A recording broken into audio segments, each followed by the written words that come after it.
Hello everybody and welcome back to LMM. We are on our way with our modular to the National Exhibition Centre for the National Festival of Railway Modelling. But because this is LMM, things could never go smoothly, could they? As when I went to fill up my car with wiper fluid, it just came straight back out. Undeterred, we carried on and arrived at the NEC, going down the roads that the public don't normally get to be on. And it wasn't just me, because I was here with a group of my friends, and that makes doing things like driving into the National Exhibition Centre all the more special when you can share the experience with some of your best mates. And this will never get old, the sensation of I shouldn't be here. The first stage was to go and explore the big empty hall and find out where we were meant to be. Every year without fail, being here as part of the most prestigious model railway show in the country, and being here to set up for everyone else, it's proper cool. We soon found our plot, and this year they'd put us right by the entrance to the show. So that meant it was time to trek all the way back to where we parked the cars at the other side of the hall, get our layout and other bits and bobs that we needed, and then head over to where we were going to be assembling the modular. And by now, we've put this thing up several times, and although this was going to be a brand new format and be the biggest that it has ever been, we're starting to get a clue of what we're doing. That said, however, it doesn't mean that everything always goes to plan, because when we were testing, we found that some of the rails weren't perfectly aligned, and so stock was falling off as it went over them, and that meant Loz had to unsolder and then resolder them to the correct gauge so that hopefully rolling stock would go over. And having done a bit of the dodgy bodgy stuff, the little train from the £10 train set managed to make its way back and forth without any problems. And whilst people were busy fixing faults, I was putting some of the detail back onto my modular, and then all of our moods were lifted by the appearance of one of my good friends, Mr. Tim Dunn, who came over to see how things were getting on with the modular. And once we'd finished trading stories with Tim, it was time to take a step back and admire our handiwork. As I mentioned earlier, this was the largest the modular had ever been, and was incorporating several new modules that had never been out in the public before. In fact, several of these modules were pretty much untested, having never been coupled up to another module. And some of these were proving to be quite difficult, and Dave was spending all of his time and effort trying to get one offending section to play ball. How are we doing, Dave? Just a slight bit of derailing, it's fine. Nothing a file can't fix. Yeah, come on. I'm probably going to carry it away. Here we go. And this was all going swimmingly. At the other end of the layout, however, things were going much better, and we were ready to run our first train under its own power, which was this wonderful scale tram by Hornby that was given to me by a friend on a live stream.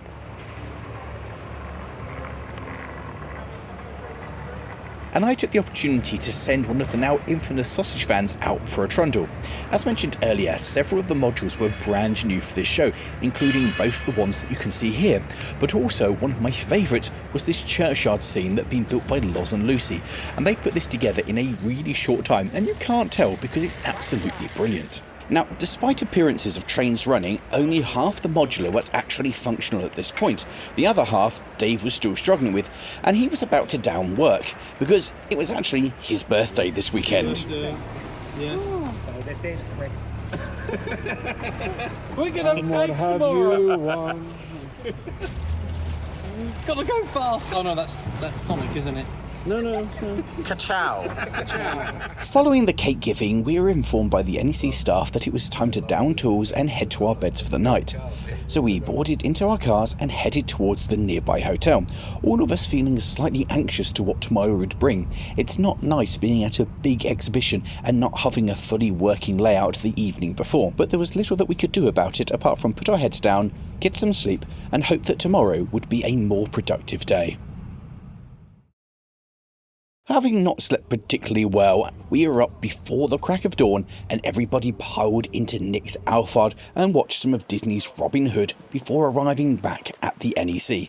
It's always cool to be at this venue before there's anybody there, and the modular itself looked very impressive in its length. The problem was, as you can see from our sullen expressions, it still didn't work, and Dave was working tirelessly to fix the section.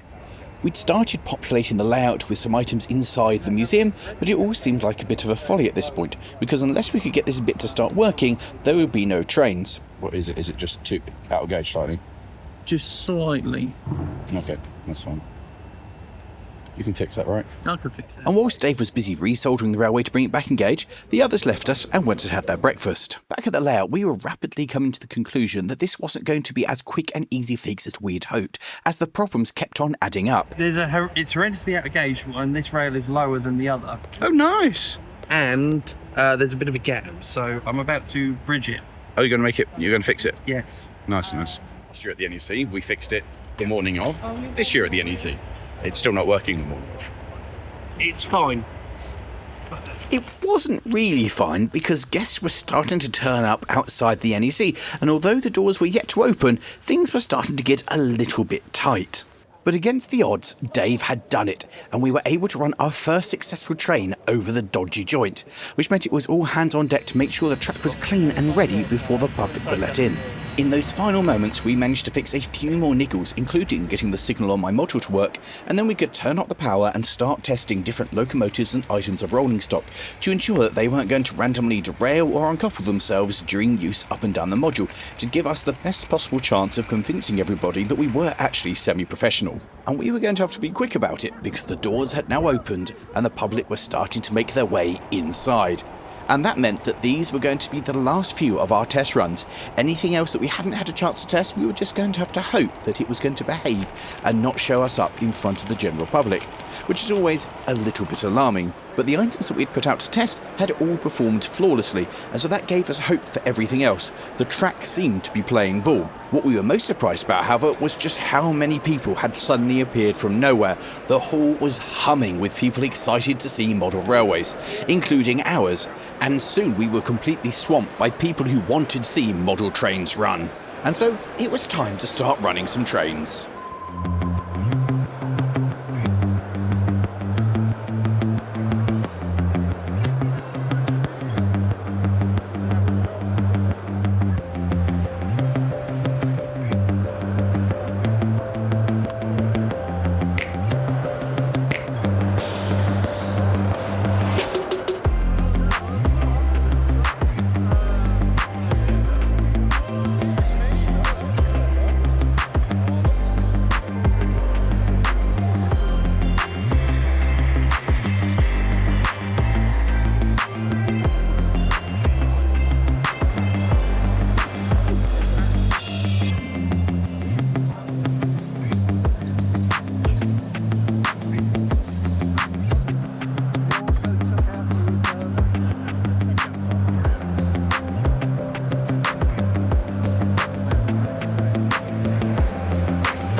I, however, wasn't operating the railway because we'd set up a queuing system for people to come up and say hello, and initially I had had my reservations about this because I thought it was maybe a little bit of a big-headed thing to do.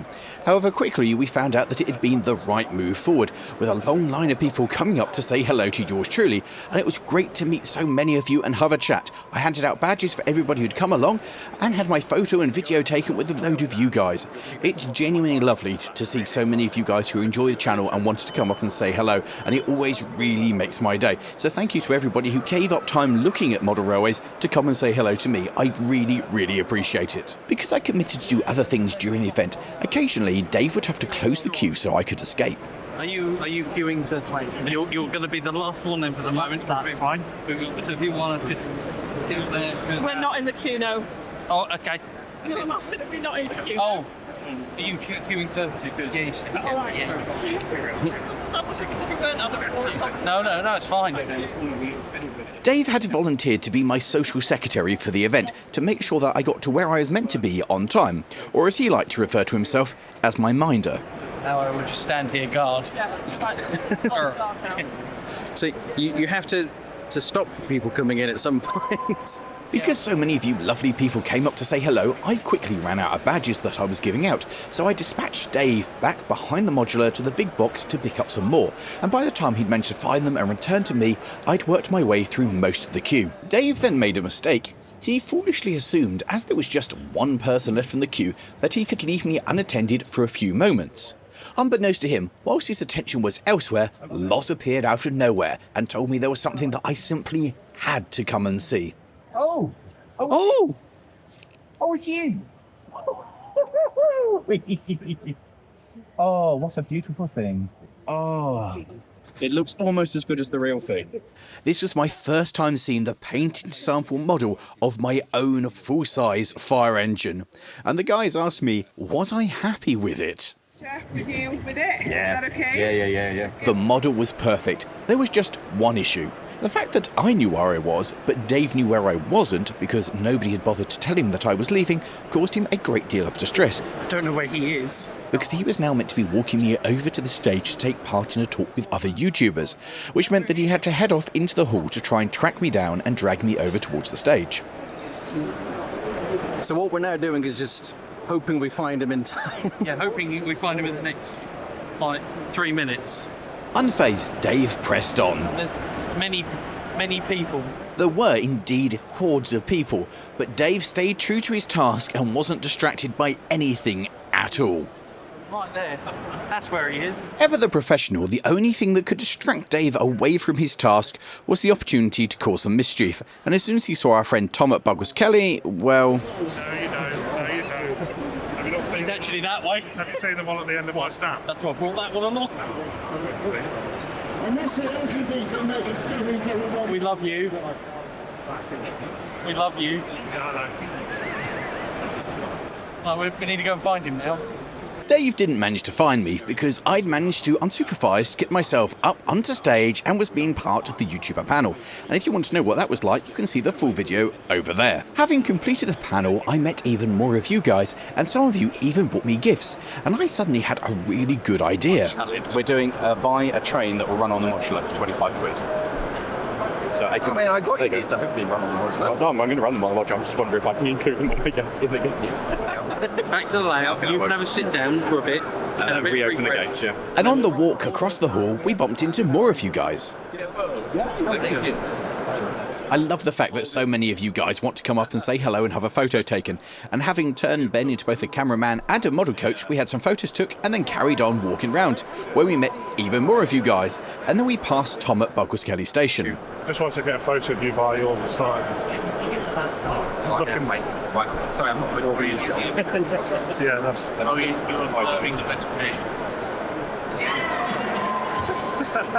the smile. Love you, Tom. You coming over for a play later? Having wandered our way back to the Modular, my first stage was to put my newly acquired items of rolling stock onto the Modular and give them a test, which meant hijacking one of the trains that was ready to go and squeezing these two in amongst it. But soon I'd managed that, and I was ready to see them go down the line.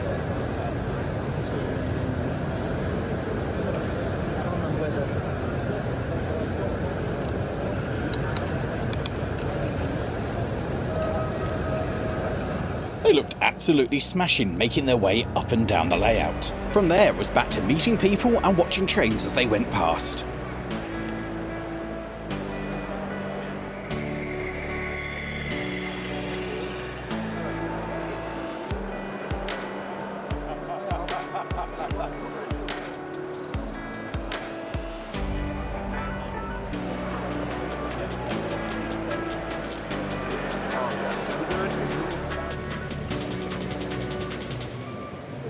And it wasn't just me giving out badges.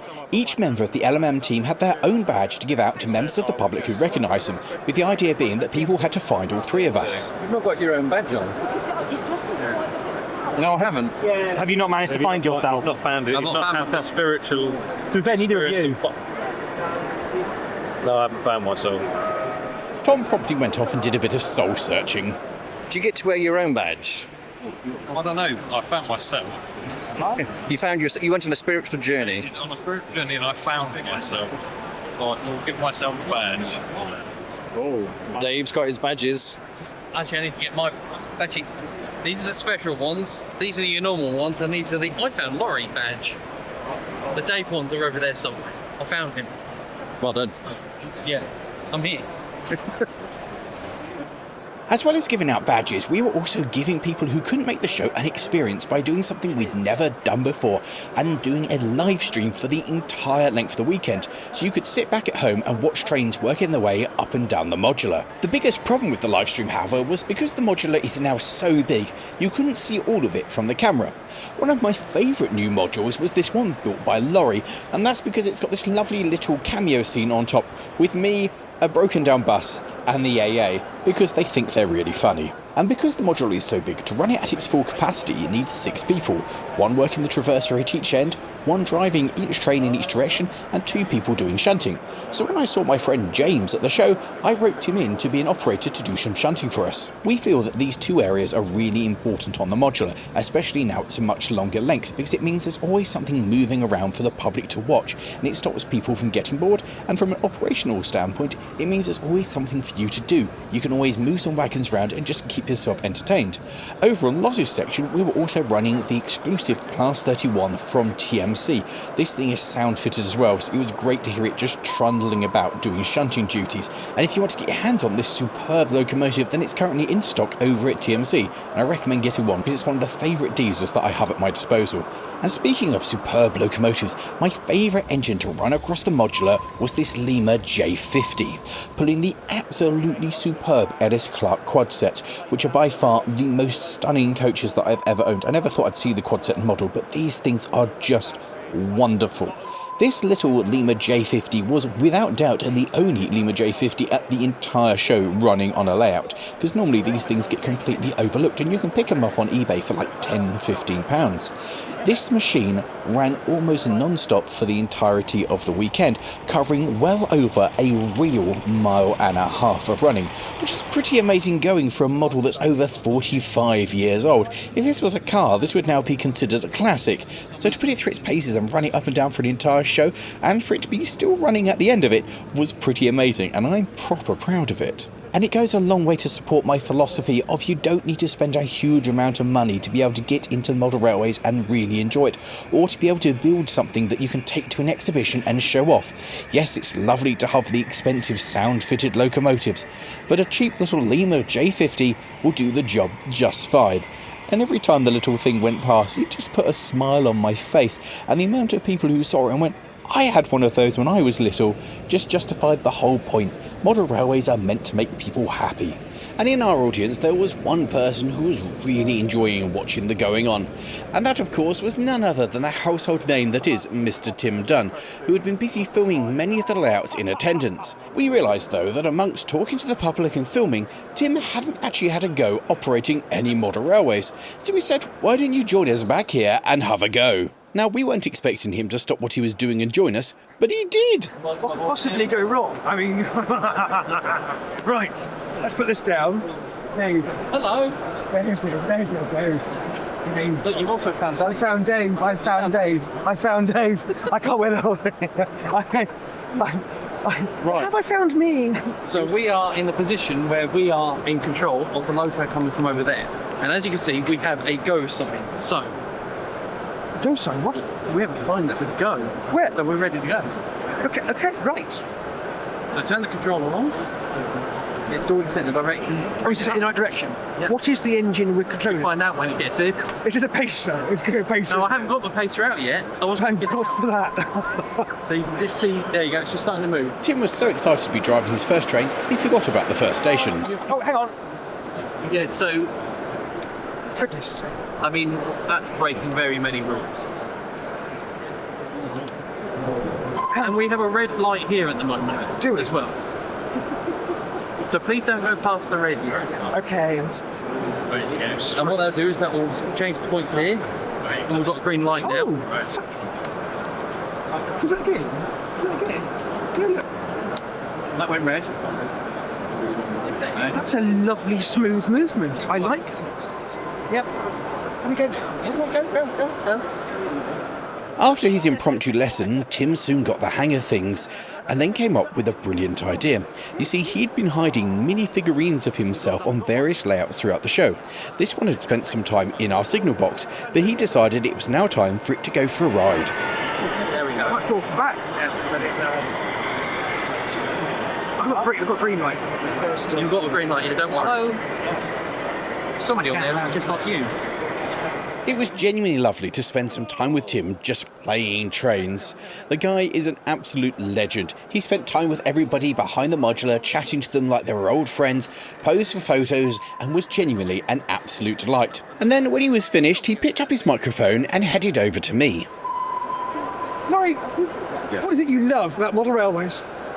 I love the endless possibilities of it. I love the fact that you can do absolutely anything. Like if you take our modular, we've all done different things that comes together in a wonderful way. So you can represent anything you want, any world, and just have fun. It's a lovely thing. And for us, we're a big club all over the country, so we talk a lot online.